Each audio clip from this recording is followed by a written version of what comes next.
En cuanto a comunicación, comunicación significa poner en común la transmisión de señales mediante un código en común al emisor, entre el emisor y el receptor. Comunicar no es lo mejor que hacemos, pero es lo que hacemos con más frecuencia. Y en el marco de factores humanos en aviación es un tema al que debemos prestar especial atención, habida cuenta de que la investigación de accidentes, incidentes y fatalidades demuestra que cuando no ha sido la única causa, ha sido siempre un factor contribuyente a un evento adverso, los problemas de comunicación humana. Un esquema conceptual básico del proceso comunicacional implica a un emisor que para emitir un determinado mensaje a un receptor, a un destinatario, que es el receptor, de alguna manera, como vamos a ver, codifica ese mensaje para que el receptor, debiendo conocer el mismo código, pueda interpretar ese mensaje. El mensaje conlleva un código representado por el idioma o el lenguaje, que no es lo mismo. El idioma es la lengua que una persona habla, pero el lenguaje no es solamente lo que implica la lengua, el idioma, sino además, por ejemplo, en el marco de la aviación, el sublenguaje que un lenguaje técnico representa. Todos sabemos que aún hablando castellano hay términos y conceptos que tienen un distinto significado en aviación que en el lenguaje corriente de todos los días, el lenguaje coloquial. Lo mismo pasa con todo tipo de lenguaje técnico, por lo tanto, para que se puedan entender entre el que emite un mensaje y el que lo recibe, ese código debe implicar no solamente un idioma que ambos conozcan, sino un lenguaje en común para que ese mensaje pueda ser apropiadamente comprendido y eventualmente respondido. Por eso, la decodificación de ese mensaje tiene que ser posible por parte del receptor de una manera tal que ambos eligen o convienen un canal, un medio, en este caso es la telefonía celular, un medio por el cual ese mensaje se transmite. El mensaje puede ser por escrito en distintos formatos, por video, por videoconferencia, grabado, online, etcétera. Una parte importantísima del proceso comunicacional, del diagrama en bloque de un proceso comunicacional, es lo que se llama retroalimentación o feedback. Y es la gran herramienta que tiene una conversación para ajustar cualquier posibilidad de malentendido. La retroalimentación quiere decir aquellas señales que el receptor da de haber comprendido o mediante la repetición de una parte del mensaje o algo, cosa que permita que al otro, nuevamente ahora haga el feedback, el otro y diga, no, no, no, no, no, no, entonces me expresé mal. Entonces, esa retroalimentación constante entre sendos participantes de una comunicación es lo que permite ese ajuste, muy, muy valioso. Y para variar, nuestro famoso amigo el contexto no es lo mismo, aún un mensaje en un determinado idioma y en un determinado lenguaje no es lo mismo en un determinado contexto que en otro. Por lo tanto, es absolutamente importante que los que participan de una conversación, de una comunicación, no pierdan jamás de vista la importancia de en qué contexto se están expresando las cosas, porque en muchísimas ocasiones, aún compartiendo el idioma y el lenguaje, ante un cambio de contexto, dos términos idénticos tienen un significado absolutamente diferente. Los errores más comunes en la comunicación humana son la ambigüedad, la contradicción, el doble mensaje, asumir en vez de confirmar las cosas, focalización, focalizarse solamente en una parte del mensaje, la generalización, generalizar, la distorsión, aquella componente de un mensaje en donde en realidad uno quiere que le digan lo que quiere escuchar, entonces ya está predispuesto a escuchar algo que el otro no necesariamente nos está diciendo. No saber escuchar. Y en el marco de cuestiones laborales o de trabajo en grupo o en equipo, en donde tiene una fuerte importancia, como vamos a ver, el liderazgo, algunas cuestiones que afectan a la comunicación desde el punto de vista de un liderazgo inadecuado es desvalorizar al otro, descalificar, subestimar la opinión del otro, falta de apertura y de participación, no dar el ejemplo, manipular, falta de iniciativa, de crítica y de autocrítica. La Administración Federal de Aviación en la Advisory Circular 120-71B hace una serie de recomendaciones para una efectiva comunicación en sistemas complejos dinámicos.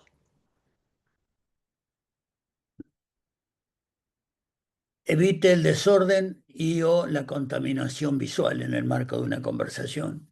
Use un lenguaje sencillo, simple y llano. Utilice frases cortas o fraccione largas frases. Utilice frases activas, evitando el modo condicional. Las cosas son o no son. Las instrucciones imperativas son directas y concretas, fáciles de interpretar. No admita ambigüedades ni contradicciones. Evite palabras con más de un significado, lo que acabamos de decir. Preste atención, especial atención a las abreviaturas y acronismos. Convenir previamente con el interlocutor el eventual uso de ciertos términos para que al aplicarlos no haya duda alguna sobre el significado de los mismos dentro del contexto en que se utiliza, lo que acabamos de decir recientemente. En un proceso comunicacional hay un aspecto fundamental que tiene que ver con lo que se denomina lenguaje no verbal. El lenguaje no verbal es todo aquello que no se expresa en forma literal y que tiene que ver con aspectos relacionados con una disciplina que se denomina paralingüística, que es todo lo similar a voces y sonidos, pero no son términos lingüísticos, y el lenguaje de los gestos, las posturas corporales. Todo eso conforma lo que se denomina el lenguaje no verbal. En cuanto a la paralingüística, en la que tiene que ver fundamentalmente la voz y los sonidos que emitimos, tengamos presente que tiene cuatro componentes muy importantes, que son el volumen, que puede ser alto y bajo, el tono de la voz, que puede ser agudo y grave, el timbre, abierto o cerrado. Ustedes conocerán algunas personas, parientes, amigos, que hablan como para adentro, como para sí mismos, y hay que estar preguntándole todo el tiempo que repita lo que dijo. Y el ritmo, personas que hablan más lento, más rápido o que lo hacen de acuerdo a la circunstancia, como varía cada uno de estos elementos de la paralingüística. Las posturas y gestos, o sea, el lenguaje corporal, representan el 55% de la efectividad de lo que comunicamos, mientras el 38% lo representa la paralingüística, estos cuatro componentes en nuestra voz, en los sonidos que emitimos, lo cual hace que el 93% de lo que estamos transmitiendo se transmita de esta manera, no por lo que literalmente estamos expresando. Esa suma del 93% hace que respecto al 7% que estamos diciendo literalmente, nos contradecimos, sustituimos, regulamos, complementamos, enfatizamos o relativizamos lo que estamos diciendo en forma literal, hasta poderlo, que es lo más frecuente, hasta contradecir. Decir sí, sí, textualmente, expresar sí, sí, y con la cabeza estamos haciendo no, no. En realidad, lo que el otro entiende, si encima el y sí, sí, lo decimos de respecto a la paralingüística, con un tono, un volumen, un ritmo tal que no nos puede creer nadie si con el otro 55% estamos diciendo con la cabeza encima que no. Entonces hay que tener muchísimo cuidado con, primero, estar atento al lenguaje corporal y la paralingüística de los otros y simultáneamente, no menos importante, estar atento a cómo nos expresamos nosotros con estos elementos y no solamente con lo que estamos expresando literalmente. Y la otra cuestión muy interesante es que con ese breve, pobrísimo 7% de la comunicación verbal, el 65% de lo que en una conversación que interviene un mensaje verbal, el 65% del tiempo escuchamos, el 6% escribimos, el 20% hablamos y el 9% leemos. Sin embargo, todos los que fuimos a la escuela recordaremos que nos enseñan a leer, a escribir y a expresarnos. Pase al frente y hábleme de la primera junta de gobierno patrio. Sin embargo, nadie nos escucha, nadie nos enseña a escuchar. Y no obstante, en el marco de un proceso comunicacional, y nada más que respecto a ese 7% que entre yo y el otro estamos emitiendo en forma verbal, literal, lo que más hacemos todo el tiempo es escuchar.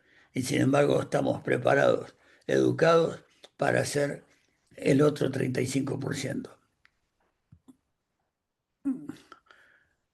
Respecto a la importancia de escuchar, hay un concepto que se denomina escucha activa y significa escuchar atentamente, con plena conciencia y un enorme interés lo que la persona que tenemos delante nos está transmitiendo.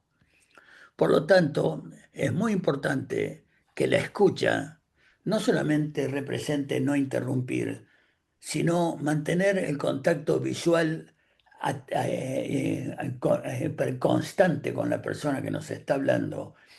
Sonreír no riéndonos o a carcajadas, pero sí con un gesto de compresión, con una postura corporal, de acuerdo al lenguaje no verbal, que represente que estamos receptivos a ese mensaje, que le estamos prestando toda la atención del mundo, que lo único que está ocurriendo es que esa persona está hablando y nosotros escuchando. Mantener la atención firmemente, emitir palabras de refuerzo o decir, y sí, yo también, o para justamente parafrasear o repetir el mensaje del otro, ni hacer preguntas eh, que no tengan nada que ver, sino hacer preguntas alusivas que tengan que ver con demostrar mi interés, mi mayor, un interés mayor en conocer más detalles, más en profundidad el tema que se nos está expresando. En definitiva, la escucha activa es que el 100% de nuestra mente es un oído para esa persona que nos está hablando. No es que estamos pensando qué vamos a decir cuando él se calle, lo que tengo que hacer esta tarde, o en el turno que tengo el médico la semana que viene, o que me tengo que acordar de jugar al loto.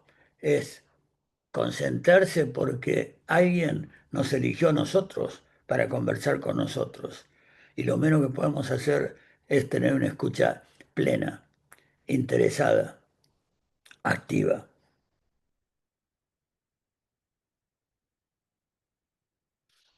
La comunicación humana, dentro de esta gran componente del 93% de lo que representa el lenguaje no verbal, entre ellos el 55% del corporal, se divide en varios aspectos. Uno de ellos se refiere se denomina artifactis y se refiere al conjunto de elementos que representan la apariencia física y personal de un individuo, los objetos que se portan, la decoración del entorno personal. En este ejemplo, así estaba decorado constantemente el escritorio de Sigmund Freud. Nadie puede tener duda de qué profesión ejerce alguna de estas dos personas, nada más que por su artifactis, su apariencia física, objetos que se portan, la decoración del entorno. Es una manera de expresar qué cosas son importantes para mí. La quinesis representa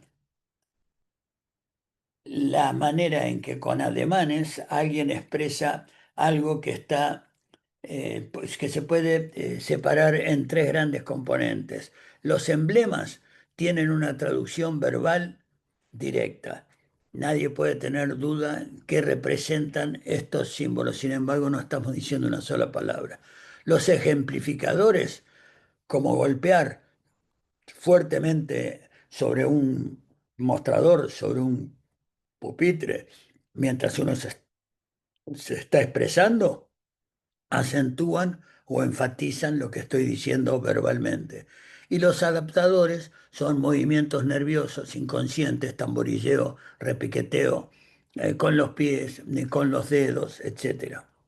Representan un cierto nerviosismo, ansiedad, etcétera. Todo eso es leído por nuestro interlocutor. La oculesics es la fijación de la mirada, el parpadeo, la dirección o la intensidad de la mirada, o cerrar los ojos y eludir la mirada. ¿Quién puede tener dudas de el terror que representa esta mirada, el significado que tiene esta otra y mucho menos esta expresión? Sin embargo, nadie ha emitido una sola palabra y cualquiera puede interpretar lo que está sucediendo en el marco de esta conversación y lo que le está sucediendo a cada uno de estos individuos. La paralingüística, como dijimos, representan señales vocales, sonidos y expresiones audibles que uno emite y representados por, como nos expresamos, volumen, tono, timbre y ritmo de la voz. Porque todo eso tiene una connotación emocional de lo que está sucediendo. Cualquiera, por la intensidad del volumen, el ritmo de una pitada de un árbitro, puede, sin estar mirando el partido, mirando para la tribuna, de espaldas al árbitro y a la jugada, nada más que por la paralingüística puede decir, uy, listo, lo echó, tarjeta roja. Y sin embargo, todavía no se dio vuelta, porque no es lo mismo que un bocinazo en la calle. Una cosa es un bocinazo de agradecimiento porque te dejaron pasar, tic, tic, pip, pip, y otra es un bocinazo que equivale a un conjunto de malas palabras. Lo mismo las madres, si algo saben, es distinguir el llanto de un niño porque sin mirar la escena, sin tener contacto visual, ya adivinar que se pegó un golpe de aquellos, que es un dolor de verdad, a un caprichito. Por lo tanto, la paralingüística nos permite ese tipo de interpretación de un mensaje. La tactilics tiene que ver con tocarse uno mismo y tocar a otras personas o a los objetos en determinadas circunstancias. Hay un gesto que muchos comunicadores, lingüistas, psicólogos, lo consideran la mano, o le llaman la mano mágica, que es la comprensión, el apoyo, la contención que puede significar para alguien. Fíjense la manera, primero la escucha activa, cómo esta persona está escuchando, el contacto visual y la mano mágica. Se nos está expresando una situación de angustia, de dolor, de tristeza, de frustración, aparte de escucharte activamente, no estar mirando para otro lado, mirando el reloj. ¿eh? ¿Qué cuesta esa mano mágica que independientemente del grado de confianza que podamos llegar a tener con la persona que tenemos como interlocutor, esa mano apoyada suavemente en el hombro por unos segundos, aunque sea en una determinada circunstancia, vale más que 1000 palabras? Lo mismo tocarse a sí mismo, o tocar de una determinada manera, tocarse con otro, tiene el valor de un montón de palabras y muchas veces de emitir un mensaje que sería imposible transmitirlo con palabras. La proxémica es muy importante, se nos ponemos a prueba con esto casi a diario en nuestras relaciones, en comercios, en lugares confinados, como puede ser el interior de un ascensor, especialmente si el ascensor además es relativamente pequeño. La proxémica tiene que ver con las distancias entre las personas que intervienen en una comunicación o en una relación, y la distribución de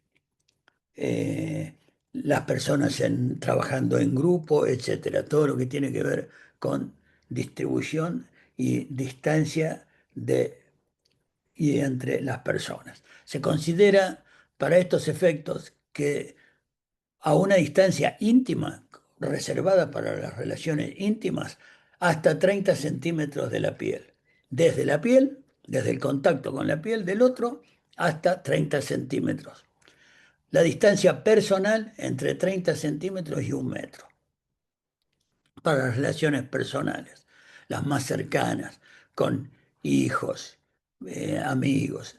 La distancia social, que es lo que más predomina en los ambientes laborales, es entre 1 y 3 metros. Ya cuando por alguna razón hay menor distancia que estas, se puede llegar a la incomodidad. Y la distancia pública es la superior a 3 metros desde nuestra propia piel. Esto, como decía, en el marco de cuando uno entra en contacto con personas totalmente desconocidas, sin que haya un motivo para que se encuentre con ellas, como por ejemplo dentro de un ascensor de un edificio público, las personas suelen ponerse incómodas porque se están invadiendo estas distancias personales y hasta las íntimas por debajo de la distancia social, que es un mínimo entre 1 metro y 3 metros entre las personas. Hay otro concepto relacionado con la proxémica que se llama territorialidad, que tiene que ver con que quien más, quien menos, algunas personas nada, otras personas muchísimo, tienen especial celo con la protección, el cuidado, la invasión de los espacios y objetos que ellos consideran protegidos por ellos. Normalmente relacionado con el puesto físico de trabajo, con elementos asignados en el trabajo o de uso personal. Eh, o con la ecología de grupo, que es la disposición general en una reunión, la distribución de los miembros de un grupo para un propósito en común y el diseño o la decoración del entorno. Fíjense que esta es una situación típica de distancia íntima, hasta 30 centímetros.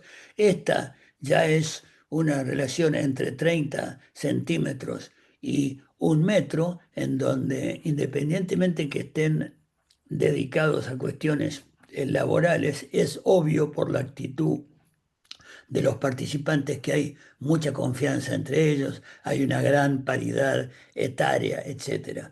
Cuando por otro lado es obvio que estas personas en una plaza no solamente no se conocen, sino que hacen todo lo posible para estar entre 1 y 3 metros, para respetarse esa distancia social, mientras que ya la pública es por encima de eso. Y, y respecto a la territorialidad, hay personas que les molesta significativamente y puede llegar a ser muy invasivo para ellas que uno toque o se acerque demasiado a una fotografía, una computadora, pero no porque vayan a tener una mala intención para con eso, sino que simplemente lo toman como una invasión. O llegar, si uno usa sombrero o gorra, y chantarle la gorra arriba del escritorio a una persona. A alguien podrá caerle totalmente neutro, pero a otra persona le puede significar que se marque la relación y el vínculo con ese gesto. Y por último, la cronémica es el efecto del tiempo en el marco de un proceso comunicacional.